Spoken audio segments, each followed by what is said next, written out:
Hello दोस्तों, हिंदी की आशा channel में आपका स्वागत है। आज हम पाठ 1 मातृभूमि के प्रश्न उत्तर करेंगे। मेरी समझ से नीचे दिए गए प्रश्नों का सटीक उत्तर कौन सा है? उसके सामने तारा बनाइए। 1. हिंद महासागर के लिए कविता में कौन सा शब्द आया है? चरण, वंशी, हिमालय, सिंधु। उत्तर सिंधु। 2. मातृभूमि कविता में मुख्य रूप से भारत की प्रशंसा की गई है, भारत के महापुरुषों की जय की गई है, भारत की प्राकृतिक सुंदरता की सराहना की गई है, भारतवासियों की वीरता का बखान किया गया है। उत्तर भारत की प्रशंसा की गई है। ख. अब अपने मित्रों के साथ चर्चा कीजिए और कारण बताइए कि आपने ये उत्तर ही क्यों चुने।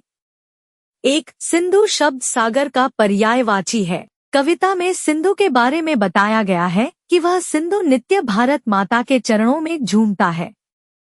स्पष्ट है कि भारत माता के दक्षिण में हिंद महासागर है, जो कि भारत माँ के चरणों को स्पर्श कर उसकी वंदना करता है। ऐसा लगता है मानो वह अपने सौभाग्य पर झूम रहा है। 2. कविता में कवि ने भारत के महापुरुषों, भारत भूमि की प्राकृतिक सुंदरता और भारतवासियों की वीरता का बखान तथा प्रशंसा की है। इन सब की प्रशंसा भारत की प्रशंसा ही है, इसलिए विकल्प 1 को चुना है। मिलकर करें मिलान। पाठ में से चुनकर कुछ शब्द नीचे दिए गए हैं। अपने समूह में इन पर चर्चा कीजिए और इन्हें इनके सही अर्थों या संदर्भों से मिलाइए। इसके लिए आप शब्दकोश, इंटरनेट या अपने शिक्षकों की सहायता ले सकते हैं। उत्तर शब्द अर्थ या संदर्भ। 1. हिमालय, भारत की उत्तरी सीमा पर फैली पर्वतमाला। 2.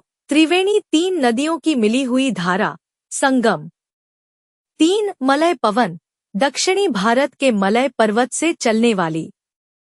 4. सिंधु, समुद्र, एक नदी का नाम। 5. गंगा यमुना, भारत की प्रसिद्ध नदियाँ।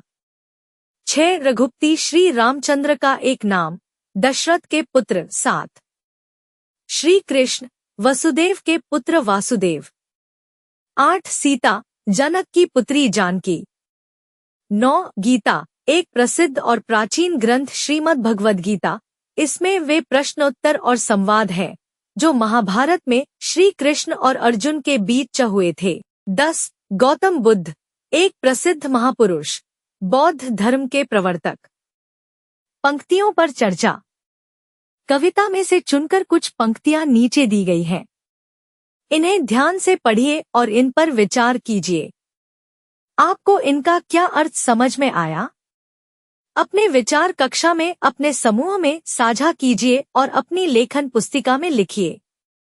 वह युद्ध भूमि मेरी, वह बुद्ध भूमि मेरी, वह मातृभूमि मेरी, वह जन्मभूमि मेरी। उत्तर भारत की धरती पर बड़े बड़े वीरों ने जन्म लिया है। यह वीर बड़े योद्धा भी थे। इन्होंने अनेक युद्ध कर इस भूमि की रक्षा की है, इसीलिए इस भूमि को युद्ध भूमि कहा गया है। इसके साथ साथ इसी भूमि पर गौतम बुद्ध जी ने शांति का संदेश भी दिया था। इसी भूमि पर कवि का जन्म हुआ था, इसीलिए यही भूमि कवि की जन्मभूमि और मातृभूमि है। सोच विचार के लिए कविता को एक बार फिर से पढ़िए और निम्नलिखित के बारे में पता लगाकर अपनी लेखन पुस्तिका में लिखिए। प्रश्न 1. कोयल कहाँ रहती है? उत्तर कोयल अमराइयों में रहती है। प्रश्न 2. तनमन कौन संवारती है? उत्तर बहती मलय पवन हमारा तनमन संवारती है। प्रश्न 3. झरने कहाँ से झरते हैं? उत्तर झरने पहाड़ियों से झरते हैं। प्रश्न 4. श्री कृष्ण ने क्या सुनाया था? उत्तर श्री कृष्ण ने मधुर बांसुरी और गीता का संदेश सुनाया था। प्रश्न 5. गौतम ने किसका यश बढ़ाया? उत्तर गौतम ने भारत का यश बढ़ाया। ख. नदियां लहर रही हैं। पग पग छह रही हैं। लहर का अर्थ होता है पानी का हिलोरा, मौज, उमंग, वेग, जोश। छहर का अर्थ होता है बिखरना, छितराना, छिटकना, फैलना। कविता पढ़कर पता लगाइए और लिखिए कहाँ कहाँ छटा छह रही है। उत्तर, हर पग पर छटा छह रही है। किसका पानी लहर रहा है? उत्तर, गंगा, यमुना और त्रिवेणी का पानी लहर रहा है। कविता की रचना। गंगा, यमुन, त्रिवेणी नदियां लहर रही हैं। यमुन शब्द यहाँ यमुना नदी के लिए आया है। कभी कभी कवि कविता की लय और सौंदर्य को बढ़ाने के लिए इस प्रकार से शब्दों को थोड़ा बदल देते हैं। यदि आप कविता को थोड़ा और ध्यान से पढ़ेंगे तो आपको और भी बहुत सी विशेषताएं पता चलेंगी। आपको जो विशेष बातें दिखाई दें उन्हें आपस में साझा कीजिए और लिखिए। जैसे सबसे ऊपर इस कविता का एक शीर्षक है। उत्तर 1, नित सिंधु झूमता है। नित का अर्थ है नित्य। 2, ऊंचा खड़ा हिमालय आकाश चूमता है। चूमना, स्पर्श करना। मिलान, स्तंभ और स्तंभ 2 में कुछ पंक्तियां दी गई हैं।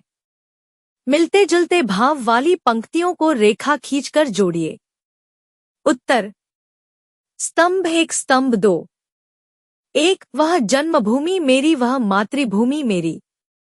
मैंने उस भूमि पर जन्म लिया है। वह भूमि मेरी माँ समान है। 2, चिड़िया चहक रही हैं हो मस्त झाड़ियों में। वहाँ की जलवायु इतनी सुखदायी है कि पक्षी पेड़ पौधों के बीच प्रसन्नता से गीत गा रहे हैं। 3, अमराइयाँ घनी है, कोयल पुकारती है। यहाँ आम के घने उद्यान हैं जिनमें कोयल आदि पक्षी चहचहा रहे हैं। अनुमान या कल्पना से अपने समूह में मिलकर चर्चा कीजिए। का, अमराइयाँ घनी हैं। कोयल पुकारती है। कोयल क्यों पुकार रही होगी? किसे पुकार रही होगी? कैसे पुकार रही होगी? उत्तर, बसंत ऋतु के आगमन पर पुकार रही होगी। प्रकृति को पुकार रही होगी। कोयल मधुर स्वर में पुकार रही होगी। ख, बहती मलय पवन है, तन मन संवारती है। पवन किसका तन मन संवारती है? वह यह कैसे करती है? उत्तर, इस भूमि पर रहने वाले सबका तन मन संवारती है। मलय पवन अपने साथ बहाकर खुशबू लाती है। शब्दों के रूप। नीचे शब्दों से जुड़ी कुछ गतिविधियां दी गई हैं। इन्हें करने के लिए आप शब्दकोश, अपने शिक्षकों और साथियों की सहायता भी ले सकते हैं। क, नीचे दी गई पंक्तियों को पढ़िए। जगमग छटा निराली, पग पग छह रही है। इन पंक्तियों में पग शब्द 2 बार आया है। इसका अर्थ है हर पग या हर कदम पर। शब्दों के ऐसे ही कुछ जोड़े नीचे दिए गए हैं। इनके अर्थ लिखिए। घर घर।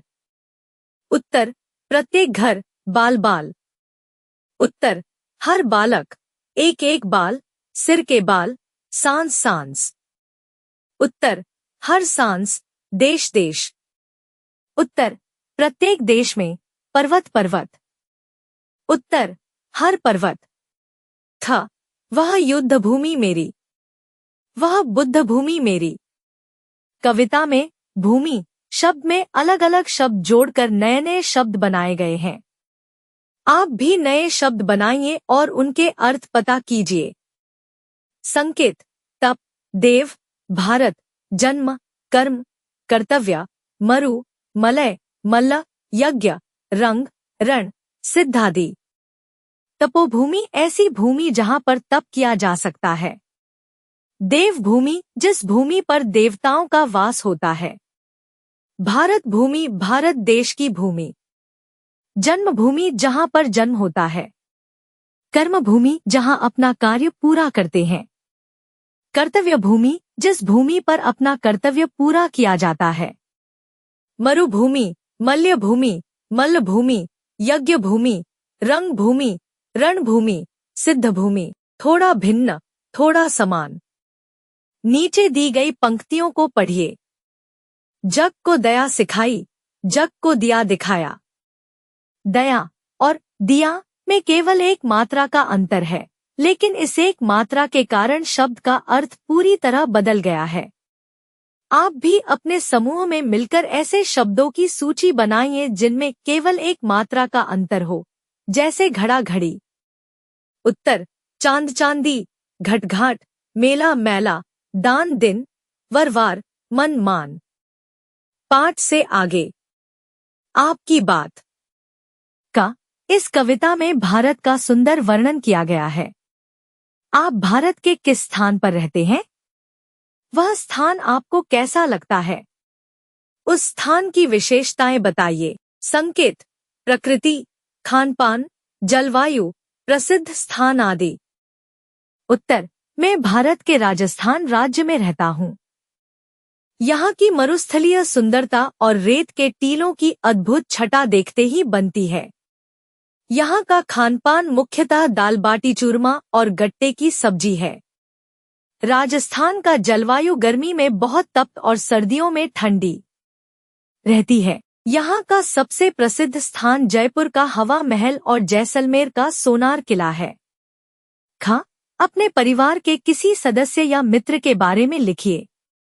उसकी कौन कौन सी बातें आपको अच्छी लगती हैं? उत्तर: मेरे मित्र का नाम रोहन है। उसकी सबसे अच्छी बात यह है कि वह हमेशा हर किसी की मदद करने को तैयार रहता है।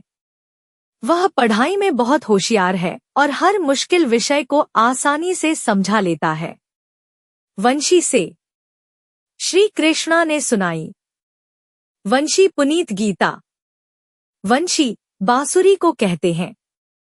यह मुंह से फूंक कर बजाया जाने वाला एक वाद्य यानी बाजा है।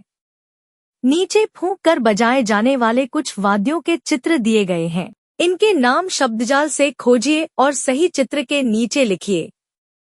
वाद्यों के नामों का शब्दजाल: उत्तर: अलगोजा, बीन, बांसुरी, सींगी, शहनाई, नादस्वरम, भंकोरा, शंख।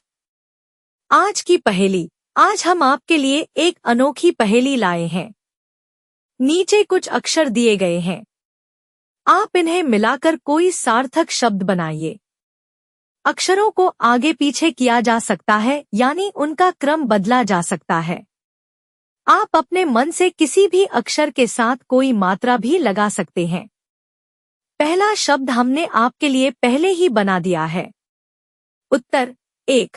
महासागर, 2. हिमालय, 3. गंगा, 4. भारत, 5. कोयल, 6. पवन। धन्यवाद। पढ़ते रहिए, बढ़ते रहिए।